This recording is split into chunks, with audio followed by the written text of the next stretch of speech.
दिल्ली। ये शहर हर सुबह कुछ नया दिखाता है।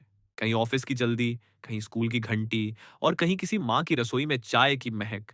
लेकिन कभी-कभी इसी दिल्ली की किसी गली में कुछ ऐसा घटता है जो ना सिर्फ अखबार की हेडलाइन बनता है, बल्कि एक परिवार की पूरी जिंदगी को खामोशी से निगल जाता है। दिल्ली के पूर्वी हिस्से में लक्ष्मी नगर के पास एक पुरानी बिल्डिंग की तीसरी मंजिल पर सुधा अपने परिवार के साथ रहती थी। उम्र 45 की थी, लेकिन चेहरे पर अब भी एक अलग सुकून था। सुबह सुबह वो हमेशा अपने बेटे अविनाश के लिए नाश्ता तैयार करती। पराठा, आलू की सब्जी और एक गिलास दूध, क्योंकि अविनाश को दूध पीना बिल्कुल पसंद नहीं था। हर बार माँ की डांट और प्यार के बीच वही दिल्ली की एक आम सुबह शुरू होती। अविनाश 13 साल का था। दिल्ली के एक प्राइवेट स्कूल में 8वीं क्लास का छात्र। होशियार था, लेकिन थोड़ा चुपचाप किस्म का। उसके चेहरे पर एक मासूमियत थी जो किसी भी अनजान को पहली नजर में पसंद आ जाए। सुधा का पति रमेश चांदनी चौक में कपड़ों की एक पुरानी दुकान चलाता था। हर सुबह 10 बजे वो स्कूटर पर निकलता और देर शाम लौटता। ठीक वैसा ही जैसे इस दिल्ली में लाखों लोग अपनी रोजमर्रा की जिंदगी में करते हैं। इस परिवार की जिंदगी में सब कुछ आम था, सिवाय एक चीज के, कमल। कमल इस घर में पिछले 6 महीने से काम कर रहा था। उम्र करीब 27 साल, मूल रूप से बिहार से आया था। शुरू में काम में तेज था, मगर अब कुछ बदलने लगा था। सुधा अक्सर नोटिस करती कि वह उसकी बातों को नजरअंदाज करता है, कभी कभी घूरता भी है। कई बार अविनाश भी मां से शिकायत करता, मम्मी, कमल भैया गुस्से में मुझे डांटते रहते हैं, मेरे कमरे में बिना पूछे आ जाते हैं। सुधा ने 2-3 बार रमेश से बात की, लेकिन रमेश ने टाल दिया। अरे सुधा, दिल्ली में कहाँ अच्छे नौकर मिलते हैं अब। बिहार से आया है, गांव का लड़का है, थोड़ा वक्त लगेगा समझने में। दिल्ली के इस घर में भले ही बाहर से सब शांत दिखता था, लेकिन अंदर एक खामोशी पल रही थी। कमल के हाव भाव बदले बदले से थे। वो अब हर बात में चिढ़ने लगा था। एक बार तो सुधा ने उससे सिर्फ इतना कहा, कमल, जरा ध्यान से सफाई किया करो ना। इस बात पर कमल ने झुंझलाकर झाड़ू फेंक दी। आंखें लाल थीं और जबड़ा कसा हुआ। सुधा सन्न रह गई थी। शायद उसे इस दिल्ली के सर्द मौसम से ज्यादा डर अब अपने घर के अंदर बैठी गर्मी से लगने लगा था। अगले ही दिन रमेश अपने दोस्त के साथ दिल्ली के एक थोक बाजार से सामान लाने गया। दुकान का नया स्टॉक आने वाला था, इसलिए वो थोड़ी देर से लौटने वाला था। सुबह 10 बजे के आसपास वो स्कूटर से निकल पड़ा। घर में उस वक्त सिर्फ 3 लोग थे, सुधा, अविनाश और कमल। बारिश की हल्की फुहारें दिल्ली की सड़कों को भिगो रही थीं। आसमान पर काले बादल थे। फ्लैट की बालकनी में सुधा ने कपड़े सुखाए थे, जिन्हें हवा उड़ाने ही वाली थी। अविनाश अपने कमरे में बैठकर स्कूल का प्रोजेक्ट बना रहा था और कमल चुपचाप बिना कुछ बोले किचन में था। उस दिन कुछ अजीब था। बहुत चुप्पी थी उस घर में। यहां तक कि घड़ी की टिक टिक भी जोर से सुनाई दे रही थी। करीब 12 बजकर 45 मिनट का वक्त रहा होगा। सुधा रसोई में थी, मसाले पीस रही थी। तभी पीछे से एक अजीब सी आहट हुई। उसने मुड़कर देखा, कमल वहां खड़ा था, आंखें गुस्से से भरी हुई और हाथ में था रोलिंग पिन। सुधा चौंकी। क्या हुआ कमल, कुछ चाहिए? कमल ने कोई जवाब नहीं दिया। उसके चेहरे पर वो इंसान नहीं था जो 6 महीने पहले बिहार से दिल्ली आया था। वो एक जिंदा शरीर था, पर जहन में एक जंग छिड़ चुकी थी। सुधा ने फिर कहा, कमल, कुछ दिक्कत है क्या? अचानक एक जोरदार वार, रोलिंग पिन उसके सिर पर पड़ा और वो वहीं गिर पड़ी। खून धीरे धीरे उसकी मांग से निकलता हुआ रसोई की टाइल्स पर फैलने लगा।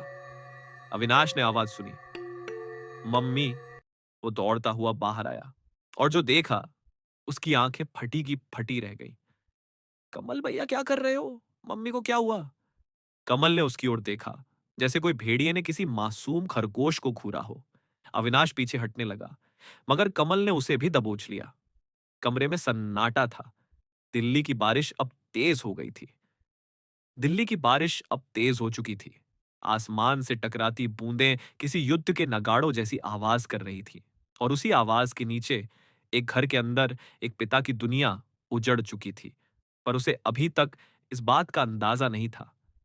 अविनाश की चीखें किसी दीवार में समा गईं, शायद डर, दर्द और सदमे ने उसकी आवाज को भी बंद कर दिया था। कमल ने जब देखा कि अविनाश अभी तक सांस ले रहा है, तो उसके चेहरे पर अजीब सा भय और घृणा साथ साथ आ गए।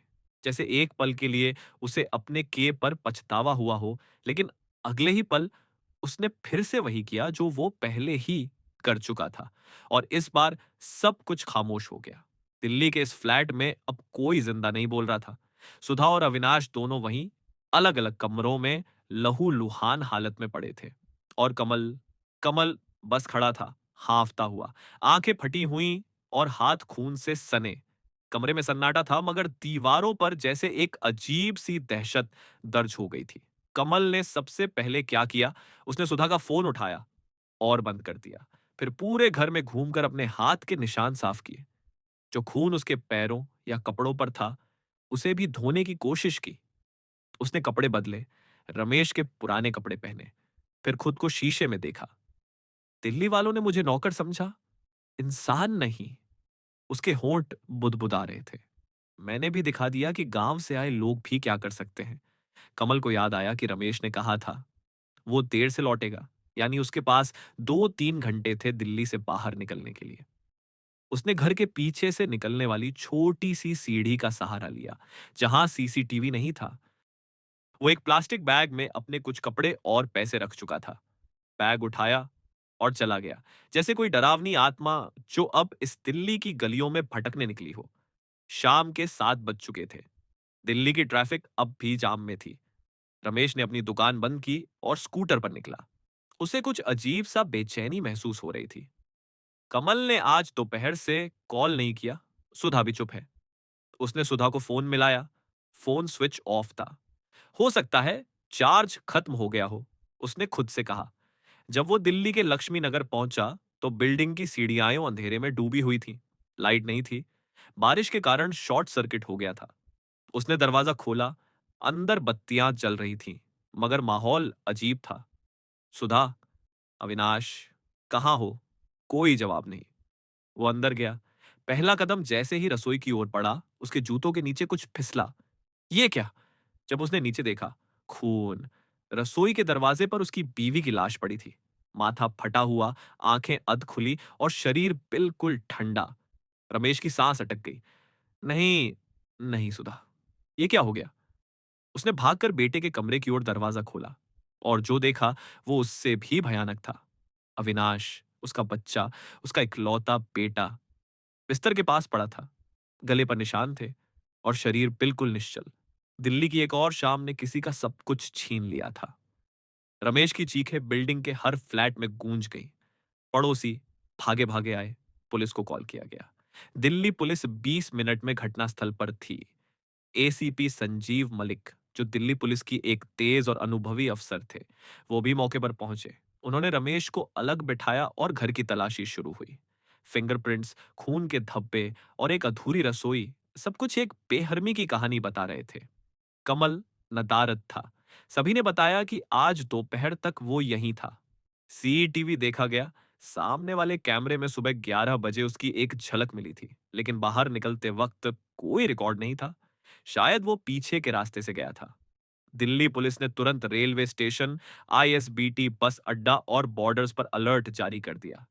एसीपी संजीव ने सख्त लहजे में कहा, जो हुआ है वो सिर्फ मर्डर नहीं, ये एक भरोसे की हत्या है, और दिल्ली में कोई भी अपराधी ज्यादा दूर नहीं भाग सकता।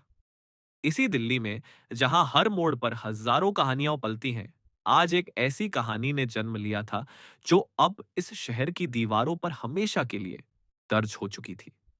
दिल्ली की रातें अक्सर सन्नाटे से भरी होती हैं, लेकिन उस रात दिल्ली के लक्ष्मी नगर इलाके में सायरनों की आवाजें गूंज रही थीं। पुलिस टीम बिल्डिंग के चारों ओर तैनात थी। फॉरेंसिक यूनिट अपनी रिपोर्ट बना रही थी, और रमेश एक कोने में बैठा अपनी सूनी आंखों से दरवाजे को ताक रहा था, जैसे सोच रहा हो, मैं दुकान पर था और उधर मेरा सब कुछ खत्म हो गया। कमल, उसका नौकर, अब दिल्ली पुलिस की नजरों में संदिग्ध नहीं, बल्कि हत्यारा था। एसीपी संजीव मलिक, जो हमेशा शांत लेकिन सटीक रहते थे, उन्होंने तुरंत कमल की तस्वीर दिल्ली पुलिस नेटवर्क में भेज दी। राजधानी की हर रेलवे स्टेशन, बस अड्डे और दिल्ली बिहार के बॉर्डर पर उसका हुलिया और जानकारी भेज दी गई। पुलिस को शक था कमल बिहार भागने की कोशिश कर रहा है। दूसरी तरफ कमल कमल अब पुरानी दिल्ली स्टेशन के पास एक झोपड़पट्टी के बीच छुपा बैठा था। उसे पता था दिल्ली से निकलना अब आसान नहीं होगा, लेकिन उसके अंदर डर नहीं था, बल्कि एक अजीब सा गुस्सा पल रहा था। वो औरत मुझे हर बार ताना देती थी, ये दिल्ली वाले हमें इंसान नहीं समझते, नौकर मतलब गुलाम समझते हैं। उसके हाथ अब भी कांप रहे थे, लेकिन उसकी चाल में अब भी तेजी थी। वो एक लोकल एजेंट से मिला, जिसने बिना आईडी पूछे उसे बिहार जाने वाली ट्रेन की जनरल टिकट थमा दी। कटिहार रात 10:45 वाली ट्रेन। उसने बुदबुदाते हुए टिकट देखा। कमल ने अपने कपड़े बदले थे। वो रमेश के पहनावे में था। सिर पर दिल्ली पुलिस से बचने के लिए कैप थी और एक मास्क, कोरोना के दिनों से जो उसकी जेब में अब तक पड़ा था। स्टेशन पर भीड़ थी। बारिश के कारण प्लेटफॉर्म पर कीचड़ और गंदगी थी। मगर कमल उस भीड़ में बस एक चेहरा था, गुमनाम लेकिन बेहद खतरनाक। उधर दिल्ली पुलिस ने उसकी लोकेशन ट्रेस करनी शुरू की। कमल के पास कोई स्मार्टफोन नहीं था, लेकिन सुधा का फोन उसने बंद करके फेंका नहीं था, बल्कि गलती से अपने बैग में डाल लिया था। दिल्ली पुलिस ने रमेश से नंबर लिया और मोबाइल नेटवर्क कंपनी के जरिए लोकेशन ट्रैक की। पुरानी दिल्ली स्टेशन के आसपास अंतिम सिग्नल मिला है। एसीपी संजीव ने तुरंत एक टीम रवाना की। 6 अफसरों को सादे कपड़ों में स्टेशन भेजा गया। उनके पास सिर्फ एक तस्वीर थी, एक चेहरा जो अब शायद कपड़ों और मास्क में छुप चुका था। रात 10:20, प्लेटफॉर्म नंबर 8, पुरानी दिल्ली रेलवे स्टेशन। कमल अब ट्रेन के इंतजार में था। वो बार बार इधर उधर देख रहा था, जैसे किसी का पीछा कर रहा हो या किसी से बच रहा हो। उसे ट्रेन की सीटी सुनाई दी। कटिहार एक्सप्रेस आ चुकी थी। वो तेजी से भीड़ में घुसा, डिब्बे की ओर भागा। तभी उसे किसी ने पीछे से आवाज दी, ओए रुको। कमल ने मुड़कर नहीं देखा। वो समझ गया पुलिस आ चुकी है।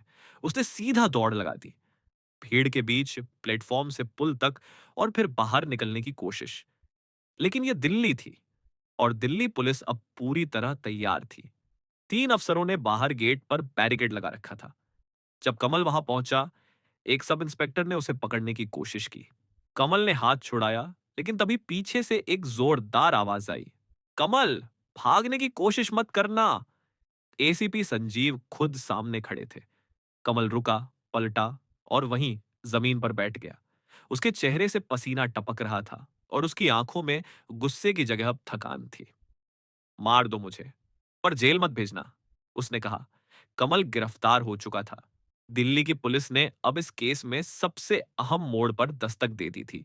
एसीपी संजीव ने रमेश को कॉल किया, जिसने आपकी जिंदगी छीनी वो अब सलाखों के पीछे होगा। आप इंसाफ के लिए लड़ने का हौसला रखें। रमेश की आंखों में आंसू आ गए थे। दिल्ली में जिस नौकर को उसने आश्रय दिया, वही उसके घर का दुश्मन बन गया था। कमल को क्राइम ब्रांच ऑफिस ले जाया गया। वहां पूछताछ में उसने सब कुछ कबूल किया। दिल्ली की औरतें हमेशा हमें नीचा दिखाती हैं। उस औरत ने भी यही किया। और बच्चा, वो मुझसे नफरत करता था। मुझे ऐसे देखता था जैसे मैं गंदगी हूं। कमल की आंखों में अफसोस नहीं था, सिर्फ बदला था। पूछताछ के दौरान एक अफसर ने पूछा, तो तुमने दोनों को मार दिया सिर्फ ताने के लिए? कमल बोला, दिल्ली वालों को लगता है काम वाले नौकर बस दबाने के लिए होते हैं। मैंने साबित कर दिया, डराओगे तो अंजाम यही होगा। एसीपी संजीव रिपोर्ट लिखवा रहे थे और बाहर रात के अंधेरे में दिल्ली की वही ट्रेनें गूंज रही थीं, जैसे कुछ कह रही हो, इस शहर में हर रिश्ता पवित्र नहीं होता और हर भरोसा वफादारी नहीं लाता। दिल्ली पुलिस ने उस सुबह प्रेस को जानकारी दी, लक्ष्मी नगर डबल मर्डर केस में आरोपी कमल को गिरफ्तार कर लिया गया है। उसने अपने जुर्म को स्वीकार कर लिया है। टीवी स्क्रीन पर चल रहा था, दिल्ली में घरेलू नौकर का कहर, मालकिन और मासूम बेटे की हत्या। रमेश, जो अब तक चुप था, पहली बार पुलिस स्टेशन पहुंचा। उसने एसीपी संजीव को नम आंखों से देखा और सिर्फ इतना कहा, बस मुझे मेरी पत्नी और बेटे का इंसाफ चाहिए साहब। बस ये आदमी खुले में सांस ना ले।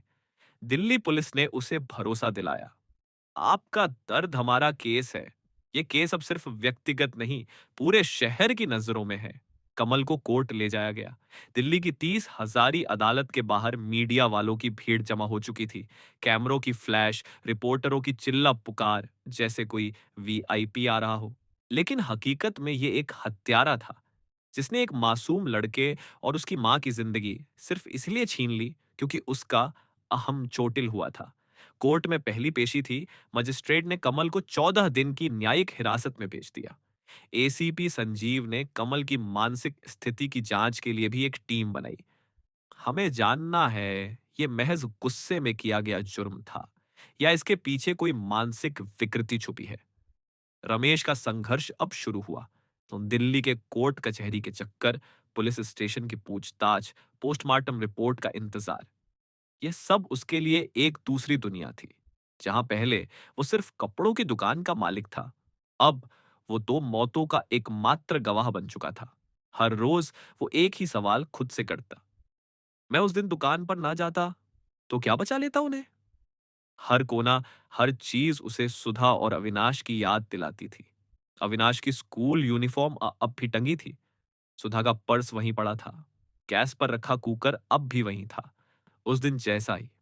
दिल्ली में लोग कहते हैं समय सब कुछ ठीक कर देता है, लेकिन रमेश के लिए समय हर रोज घाव को थोड़ा और खोल रहा था। जांच तेजी से चल रही थी। कमल के गांव से दिल्ली पुलिस की एक टीम ने उसके अतीत की जानकारी इकट्ठा की।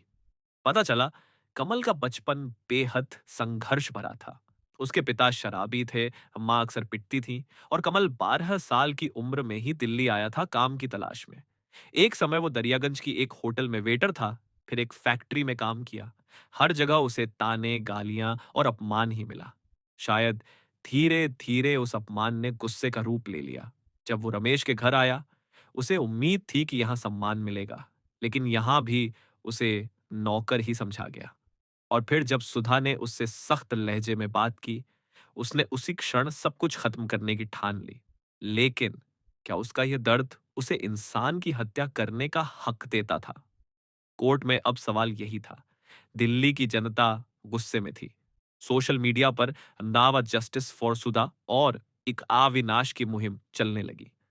लोग सवाल उठा रहे थे, क्या दिल्ली अब अपने घरों में भी सुरक्षित नहीं? किसे रखें, किस पर भरोसा करें? घर के अंदर काम करने वाले लोग अचानक हैवान कैसे बन जाते हैं? कोर्ट में सुनवाई की अगली तारीख आ गई थी। रमेश ने कोर्ट में एक मार्मिक बयान दिया। मेरा बेटा सिर्फ 13 साल का था। स्कूल से आकर मुझसे कहता था, पापा आज मैंने मैथ में फुल मार्क्स लिए। मेरी बीवी 20 साल से मेरी साथी थी। क्या कोई इतना बेरहम हो सकता है कि दोनों को एक साथ इस तरह खत्म कर दे? कोर्ट में सन्नाटा था। जज भी चुप थे। कमल कोर्ट के कटघरे में खड़ा था, सिर झुका हुआ था। ना आंखों में पश्चाताप, ना शर्म, सिर्फ एक निर्विकार भाव। रमेश ने कहा, दिल्ली की अदालत से मुझे सिर्फ इंसाफ नहीं चाहिए, मुझे एक संदेश चाहिए कि कोई कमल फिर किसी सुधा और अविनाश की जिंदगी ना छीन सके। अब केस आगे बढ़ने वाला था। चार्जशीट, ट्रायल, गवाह और अंत में फैसला। एसीपी संजीव और उनकी टीम ने गवाहों के बयान, सीसीटीवी फुटेज और कमल के इकबालिया बयान को पूरी ताकत से अदालत में पेश करने की तैयारी शुरू कर दी थी। दिल्ली में ऐसे केस लंबा चलते हैं, लेकिन इस केस ने सबको झकझोर दिया था। इसी बीच रमेश की दुकान अब दोबारा खुलने लगी थी। लोग आते, चुपचाप कपड़े खरीदते और बाहर निकल जाते। कोई कुछ नहीं कहता, पर सब जान गए थे, ये वही रमेश है जिसकी जिंदगी एक नौकर ने छीन ली थी। एक दिन दुकान में एक छोटा बच्चा आया, अपनी मां के साथ। उसने रमेश से पूछा, आपके बेटे का नाम अविनाश था ना? रमेश कुछ नहीं बोला। उसकी आंखों से एक आंसू गिरा। उसने बच्चे के सिर पर हाथ फेरा और वो पल शायद रमेश के टूटे दिल में थोड़ी राहत का पल बन गया। दिल्ली के इस केस ने सिर्फ एक परिवार नहीं तोड़ा। दिल्ली के इस केस ने सिर्फ एक परिवार नहीं तोड़ा, इसने एक पूरा शहर हिला दिया। और अदालत अब इस कहानी का अगला मोड़ तय करने वाली थी। दिल्ली की अदालतें अक्सर हजारों मुकदमों से भरी होती हैं, लेकिन कुछ केस ऐसे होते हैं जो फाइल से ज्यादा एक जख्म बन जाते हैं। सुधा और अविनाश की हत्या अब सिर्फ एक अपराध नहीं, दिल्ली की आत्मा पर लगा दाग बन चुका था। 4 हफ्तों की तेज जांच के बाद दिल्ली पुलिस ने चार्जशीट दाखिल कर दी। ब्यौरेवार विवरण के साथ सबूतों का पुलिंदा, सीसीटीवी फुटेज, फॉरेंसिक रिपोर्ट, गवाहों के बयान और सबसे अहम कमल का इकबालिया बयान, जिसमें उसने खुद जुर्म कबूल किया था। एसीपी संजीव मलिक ने कहा था, इस बार हम एक मिसाल कायम करेंगे। दिल्ली की गलियों में कोई भरोसा दोबारा न टूटे। चार्जशीट की एक 186 पन्नों की रिपोर्ट में एक एक घटना का क्रमवार उल्लेख था। 4 जुलाई को सुबह 10:30 पर रमेश दुकान के लिए निकले। दोपहर 12:45 के आसपास कमल ने पहले सुधा पर हमला किया। 10 मिनट बाद अविनाश को भी मारा गया। खून के निशान, रसोई की हालत और फर्श पर मिले पैरों के निशान, सब कुछ कमल को दोषी सिद्ध करने के लिए काफी था।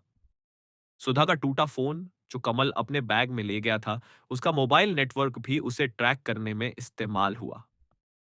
स्टेशन पर हुई गिरफ्तारी का वीडियो फुटेज और चश्मदीद गवाह, सबको शामिल किया गया।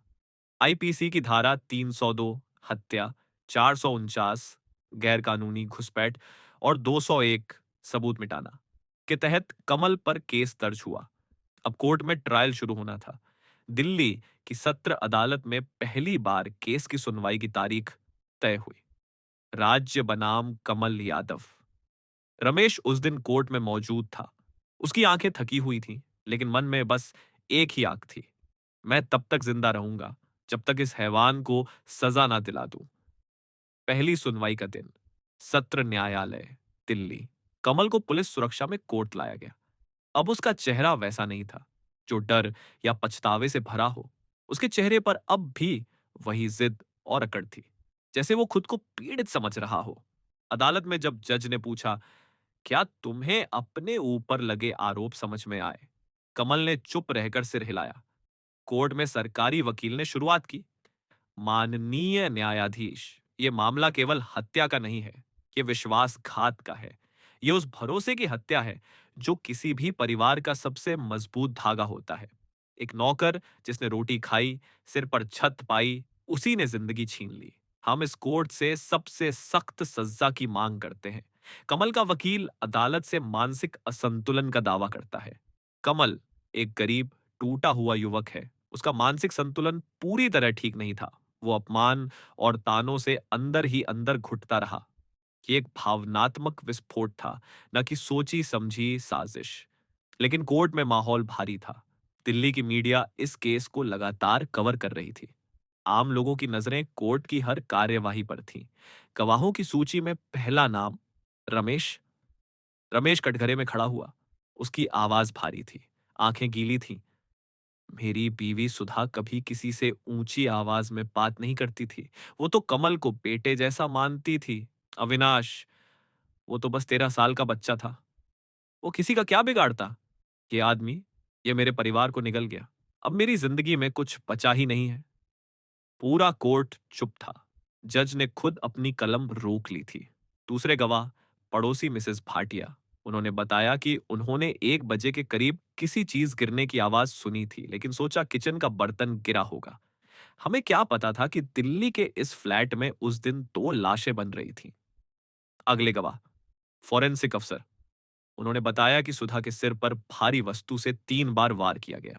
अविनाश का गला दबाया गया था, बड़ी बेरहमी से। ये हत्या किसी आवेश में एक बार नहीं, बल्कि दोबारा सोच समझ कर की गई है। कमल अब कटघरे में बिल्कुल चुप था, ना आंखें उठाता, ना किसी से बात करता। रमेश उसे लगातार देख रहा था, उस नजर से जो किसी पिता ने अपनी उजड़ी हुई दुनिया के कातिल पर गड़ाई हो।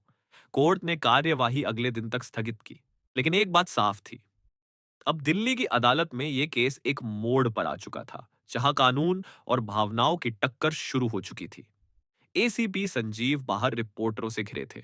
एक रिपोर्टर ने पूछा, क्या आपको लगता है कमल को फांसी की सजा होगी? संजीव बोले, हमने सबूत जुटा दिए हैं, बाकी न्यायपालिका का काम है। लेकिन हाँ, दिल्ली को एक उदाहरण चाहिए, ताकि कोई और कमल किसी और घर का उजाला न छीन सके। और रमेश, उस रात वो अपने बेटे के कमरे में गया, अलमारी खोली, एक डायरी निकाली जो अविनाश ने स्कूल प्रोजेक्ट के लिए बनाई थी। उसके पहले पन्ने पर लिखा था, जब मैं बड़ा हो जाऊंगा तो मैं पापा की तरह मेहनती बनूंगा, लेकिन मम्मी की तरह प्यार करने वाला भी। रमेश की आंखों से आंसू बह निकले। वो बस बैठा रहा और उस टूटे हुए कमरे में एक अधूरी जिंदगी को देखता रहा। दिल्ली की अदालत में उस दिन भीड़ कुछ ज्यादा थी। कैमरों की चमक, रिपोर्टरों की लाइनें और आंखों में एक ही सवाल, क्या आज सुधा और अविनाश को इंसाफ मिलेगा? पिछली सुनवाई में सबूतों का पुलिंदा अदालत में रखा गया था। रमेश ने अपना बयान दे दिया था। गवाह पेश हो चुके थे। अब कोर्ट को निर्णय सुनाना था। कमल कटघरे में खड़ा था, आंखें झुकी हुई, पर भाव फिर भी खाली। रमेश अपनी सीट पर बैठा था। हाथ कांप रहे थे, लेकिन आंखों में वो आग अब भी बाकी थी, जिसने उसे 3 महीने तक इस मुकदमे से लड़ते रहने की ताकत दी। जज ने फैसले से पहले दोनों पक्षों को अंतिम दलील रखने का मौका दिया। सरकारी वकील खड़ा हुआ।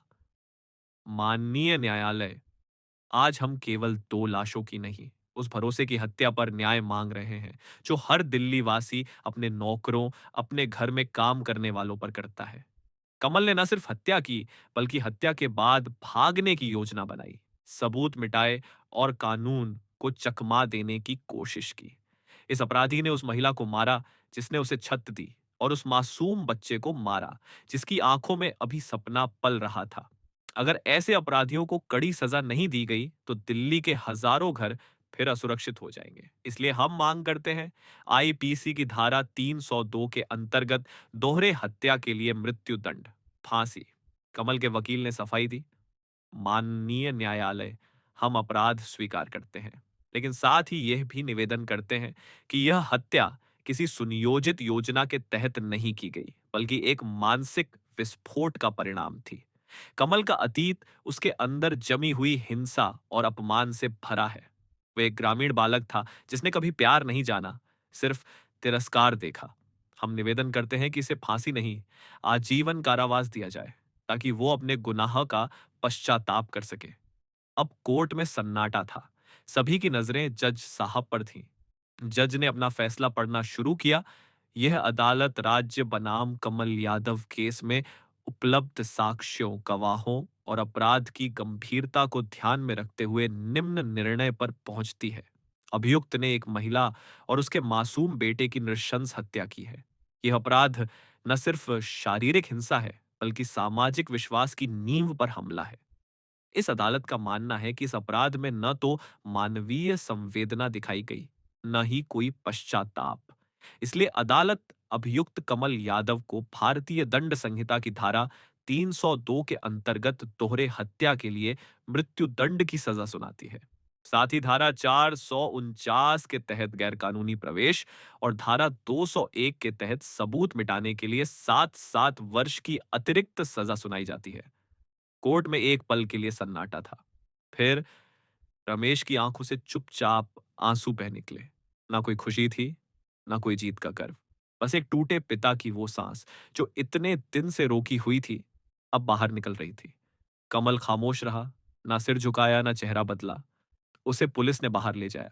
अब वो दिल्ली की उस जेल में जाएगा जहां गुनाह की हर सांस गिनती में होती है। मीडिया की हेडलाइंस बनी, दिल्ली की अदालत ने डबल मर्डर केस में सुनाया फांसी का फैसला, सुधा और अविनाश को मिला इंसाफ। दिल्ली अब सतर्क है, घरों में भरोसे से पहले जांच जरूरी है। उसी शाम रमेश अपने खाली घर में लौटा। वो जगह जहां कभी हंसी गूंजती थी, अब बस खामोशी थी। अविनाश का स्कूल बैग अब भी अलमारी में रखा था। सुधा की चुन्नी जो हमेशा रसोई के हैंडल पर टंगी रहती थी, अब भी वहीं थी। उसने दोनों की तस्वीरें सामने रखी, दिया जलाया और धीरे से बोला, तुम दोनों तो वापस नहीं आ सकते, लेकिन अब तुम्हारे लिए लड़ाई पूरी हो चुकी है। दिल्ली ने तुम्हारे लिए इंसाफ किया है, और मैं अब हर उस परिवार को चेतावनी दूंगा जो अपने घर में अजनबियों को रखते हैं, बिना सोचे, बिना जांचे। दिल्ली की अदालत ने इंसाफ दे दिया था। रमेश अब अपने जीवन की उस सबसे काली रात को पीछे छोड़ने की कोशिश कर रहा था। उसी शाम रमेश अपनी सोसाइटी की मीटिंग में गया, जहां इसी मुद्दे पर चर्चा हो रही थी। लोग डरे हुए थे, पर साथ ही अब सजग होने को तैयार भी। वहीं रमेश ने खड़े होकर कहा, मैंने गलती की, भरोसा किया, लेकिन बिना जांच के। अब मैं नहीं चाहता कि मेरी जैसी कोई और कहानी दिल्ली की अगली हेडलाइन बने। और तभी उठे कुछ जरूरी सवाल और मिले बेहद अहम जवाब। एक, पुलिस वेरिफिकेशन करवाना अनिवार्य है। हर कर्मचारी, चाहे वो ड्राइवर हो, माली हो, नौकरानी या कुक, उसका पुलिस वेरिफिकेशन जरूर कराए। दिल्ली पुलिस की वेबसाइट पर या नजदीकी थाने में यह प्रक्रिया अब ऑनलाइन और सरल है। तो आधार और पहचान पत्र की जांच करें। जो भी व्यक्ति आपके घर में काम करेगा, उसका आधार कार्ड, वोटर आईडी या अन्य किसी सरकारी आईडी की कॉपी लें और सुरक्षित रखें। 3, पहले के काम की जानकारी लेना जरूरी है। उससे पूछे कि वो पहले कहाँ काम करता था। वहां का कॉन्टैक्ट नंबर लें और बात करें। अक्सर अपराधी पहले भी किसी घटना में शामिल होते हैं, लेकिन हम कभी कॉल तक नहीं करते। शोर, काम के नियम स्पष्ट करें और सीमाएं तय करें। कमरे तक सीमित रहना, किसी भी सदस्य के साथ अकेले समय न बिताना, मोबाइल का उपयोग सीमित होना, ये सब नियम पहले दिन ही तय करें। 5, सीसीटीवी लगवाना अब शौक नहीं, जरूरत है। कम से कम घर के मुख्य प्रवेश, रसोई और ड्राइंग रूम में कैमरा जरूर हो। यह ना सिर्फ सबूत होता है, बल्कि डर भी पैदा करता है। 6, हर किसी को परिवार मत बनाइए। संवेदनशीलता में सावधानी रखें। भले ही वह सालों से आपके साथ हो, लेकिन भावनात्मक निकटता में सुरक्षा की सीमा कभी ना तोड़ें। कभी कभी यही स्नेह अपमान में बदल जाता है। ये थी एक और असली कहानी, अंधेरे में छुपी एक सच्चाई। ऐसी ही सच्ची, अनसुनी और डरावनी कहानियों के लिए जुड़े रहिए डार्क हिंदी के साथ। अगली बार मिलते हैं एक नए जुर्म के साथ। तब तक संभल के। सरकारी वकील खड़ा हुआ। माननीय न्यायालय, आज हम केवल 2 लाशों की नहीं, उस भरोसे की हत्या पर न्याय मांग रहे हैं, जो हर दिल्ली वासी अपने नौकरों, अपने घर में काम करने वालों पर करता है। कमल ने न सिर्फ हत्या की, बल्कि हत्या के बाद भागने की योजना बनाई, सबूत मिटाए और कानून को चकमा देने की कोशिश की। इस अपराधी ने उस महिला को मारा जिसने उसे छत दी, और उस मासूम बच्चे को मारा जिसकी आंखों में अभी सपना पल रहा था। अगर ऐसे अपराधियों को कड़ी सजा नहीं दी गई, तो दिल्ली के हजारों घर फिर असुरक्षित हो जाएंगे। इसलिए हम मांग करते हैं, आईपीसी की धारा 302 के अंतर्गत दोहरे हत्या के लिए मृत्यु दंड, फांसी। कमल के वकील ने सफाई दी। माननीय न्यायालय, हम अपराध स्वीकार करते हैं, लेकिन साथ ही यह भी निवेदन करते हैं कि यह हत्या किसी सुनियोजित योजना के तहत नहीं की गई, बल्कि एक मानसिक विस्फोट का परिणाम थी। कमल का अतीत उसके अंदर जमी हुई हिंसा और अपमान से भरा है। वह एक ग्रामीण बालक था जिसने कभी प्यार नहीं जाना, सिर्फ तिरस्कार देखा। हम निवेदन करते हैं कि इसे फांसी नहीं, आजीवन कारावास दिया जाए, ताकि वो अपने गुनाह का पश्चाताप कर सके। अब कोर्ट में सन्नाटा था। सभी की नजरें जज साहब पर थीं। जज ने अपना फैसला पढ़ना शुरू किया। यह अदालत राज्य बनाम कमल यादव केस में उपलब्ध साक्ष्यों, गवाहों और अपराध की गंभीरता को ध्यान में रखते हुए निम्न निर्णय पर पहुंचती है। अभियुक्त ने एक महिला और उसके मासूम बेटे की नृशंस हत्या की है। यह अपराध न सिर्फ शारीरिक हिंसा है, बल्कि सामाजिक विश्वास की नींव पर हमला है।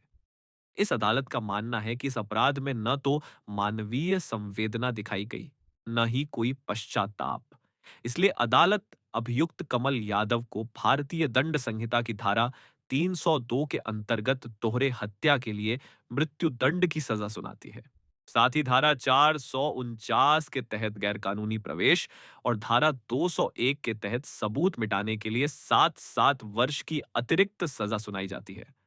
कोर्ट में एक पल के लिए सन्नाटा था। फिर रमेश की आंखों से चुपचाप आंसू बह निकले। ना कोई खुशी थी, ना कोई जीत का गर्व। बस एक टूटे पिता की वो सांस, जो इतने दिन से रोकी हुई थी, अब बाहर निकल रही थी। कमल खामोश रहा, ना सिर झुकाया, ना चेहरा बदला। उसे पुलिस ने बाहर ले जाया।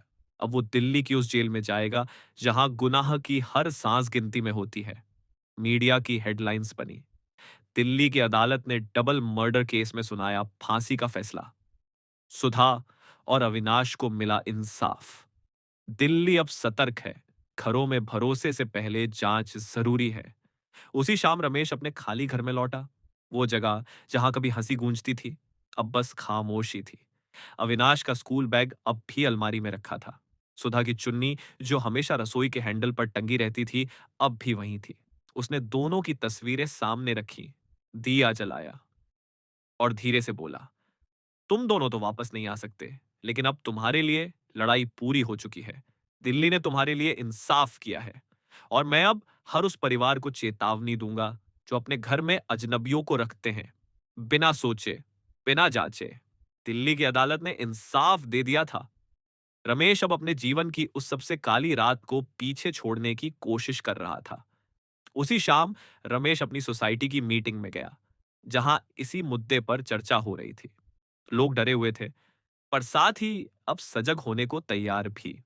वहीं रमेश ने खड़े होकर कहा, मैंने गलती की, भरोसा किया लेकिन बिना जांच के। अब मैं नहीं चाहता कि मेरी जैसी कोई और कहानी दिल्ली की अगली हेडलाइन बने। और तभी उठे कुछ जरूरी सवाल और मिले बेहद अहम जवाब। एक, पुलिस वेरिफिकेशन करवाना अनिवार्य है। हर कर्मचारी, चाहे वो ड्राइवर हो, माली हो, नौकरानी या कुक, उसका पुलिस वेरिफिकेशन जरूर कराए। दिल्ली पुलिस की वेबसाइट पर या नजदीकी थाने में यह प्रक्रिया अब ऑनलाइन और सरल है।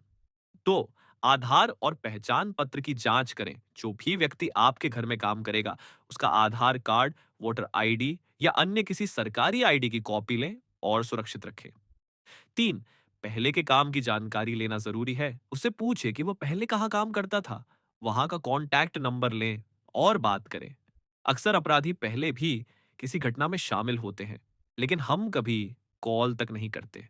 शोर, काम के नियम स्पष्ट करें और सीमाएं तय करें। कमरे तक सीमित रहना, किसी भी सदस्य के साथ अकेले समय न बिताना, मोबाइल का उपयोग सीमित होना, ये सब नियम पहले दिन ही तय करें।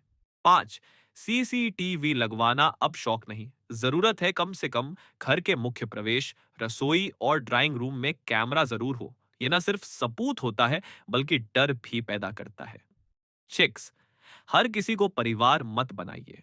संवेदनशीलता में सावधानी रखें। भले ही वह सालों से आपके साथ हो, लेकिन भावनात्मक निकटता में सुरक्षा की सीमा कभी ना तोड़ें। कभी कभी यही स्नेह अपमान में बदल जाता है। ये थी एक और असली कहानी, अंधेरे में छुपी एक सच्चाई। ऐसी ही सच्ची, अनसुनी और डरावनी कहानियों के लिए जुड़े रहिए डार्क हिंदी के साथ। अगली बार मिलते हैं एक नए जुर्म के साथ। तब तक संभल के